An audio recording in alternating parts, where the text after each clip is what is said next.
Olá, amigos. Olá, irmãos. Estejamos em paz e levemos a paz àqueles com quem estivermos, dando continuidade às nossas conversas sobre as bem-aventuranças trazidas por Jesus no Sermão do Monte. Vamos falar hoje, agora, do que consta de Mateus, capítulo 5, versículo 8. Bem-aventurados os limpos de coração, porque verão a Deus. Vamos considerar primeiramente o seguinte: as pessoas em geral, mas especialmente aquelas sentimentais, românticas e poéticas, apreciadoras do que é poético, da poesia, consideram o coração como o órgão que surgem e de onde são expedidos sentimentos, sensações e emoções que vêm a assinalar o caráter da pessoa, do ser. Sentimentos, sensações e emoções contidos no coração e dele saídos ou expedidos, como, por exemplo, a amorosidade, generosidade, afeição, gratidão, ansiedade, depressão, inveja, rancor, revanchismo, sentimentos, vontade de vingança.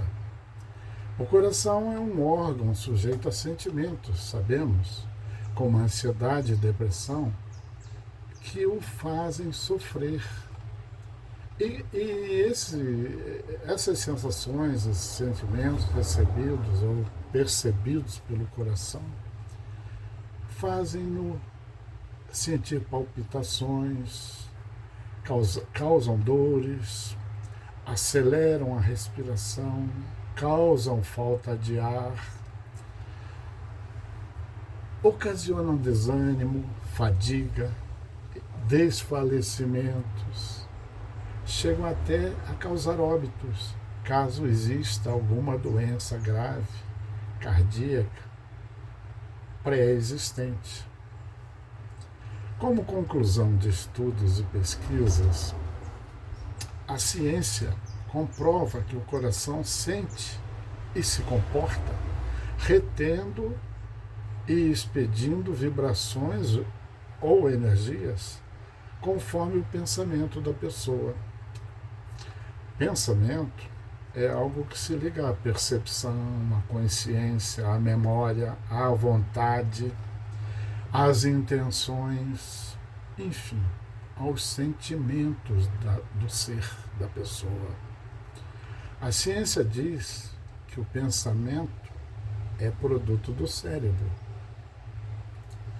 O espírita sabe que quem pensa é o espírito, ou alma, espírito encarnado. E isso se comprova na questão 89 do Livro dos Espíritos, em que os espíritos informam: quando o pensamento está em alguma parte, a alma também aí está, pois que é a alma que pensa. O pensamento é um atributo. As manifestações do pensamento, como vontades e intenções, atuam sobre os fluidos em que nos encontramos imersos, como peixes no oceano, como nos falou André Luiz no livro Evolução em Dois Mundos, na psicografia de Chico Xavier. O Espiritismo ensina que o nada, o vazio, não existe. Todos os pontos do universo estão preenchidos por fluidos.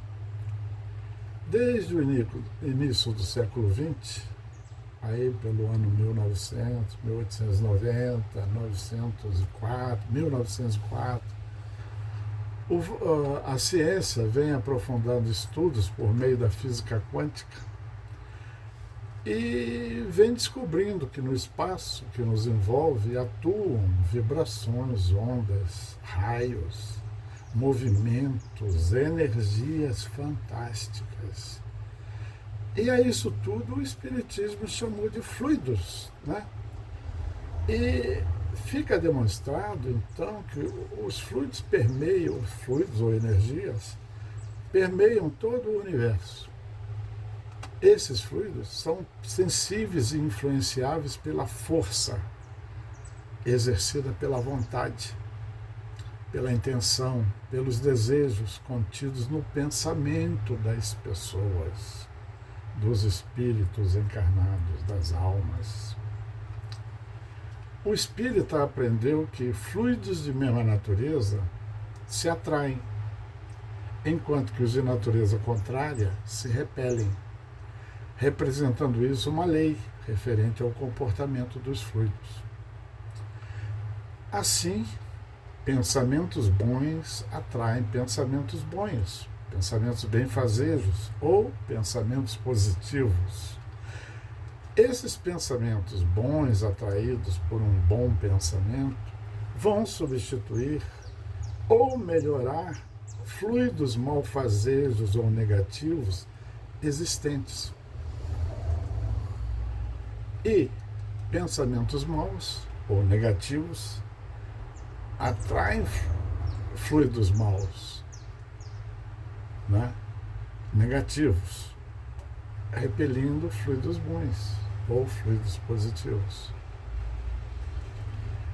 A mencionada força do pensamento ou força mental é capaz de criar material ou imaterialmente situações e ocorrências correspondentes ao que é pensado, imaginado, desejado ou intencionado por quem está agindo, por quem está pensando.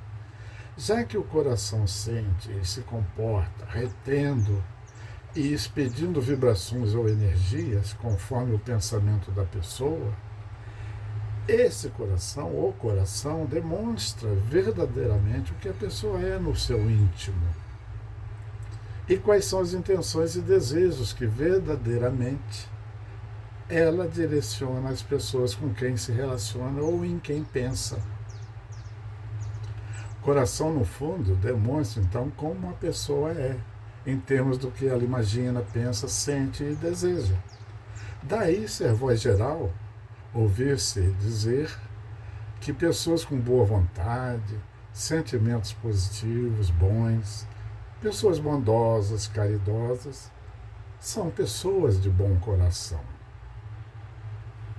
Pessoas cujo coração, livre de sentimentos maus, livre de pensamentos, desejos e de irradiar vibrações fluídicas negativas, mas em direção ao próximo, a outra pessoa, possuem esse órgão limpo de maus pensamentos, desejos menos dignos, imorais e contrários às leis divinas, que chegaram a tal grau de aperfeiçoamento, essas pessoas assim, boas, bondosas, caridosas, que só pensam no bem e que pensam no bem para os outros, desejam o bem dos outros, né? Essas pessoas chegaram a um tal grau de aperfeiçoamento pela contínua prática do bem, que isso lhes rende um posicionamento que permite visualizar Deus, graças à constância na prática do bem. Nós temos como objetivo nos aperfeiçoar.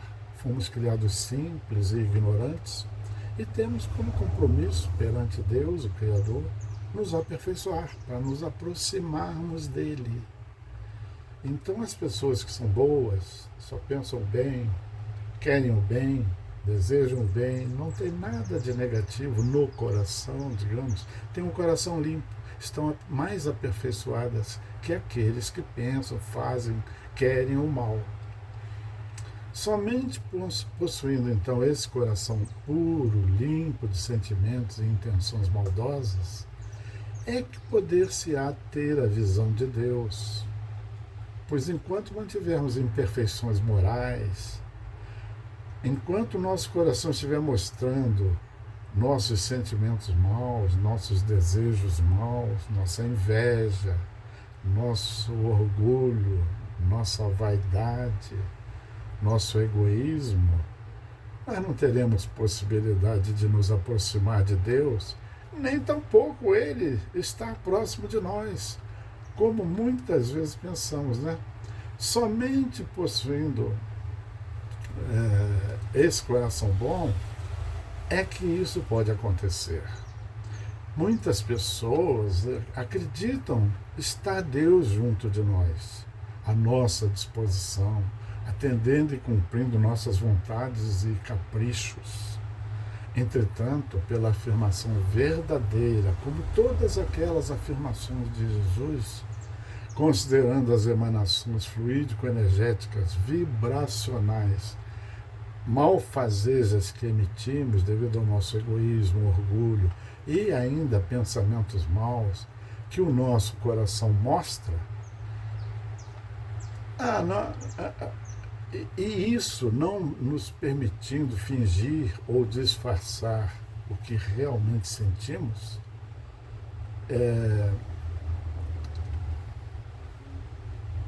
não poderemos estar junto de Deus, ou próximo de Deus, vendo a Deus.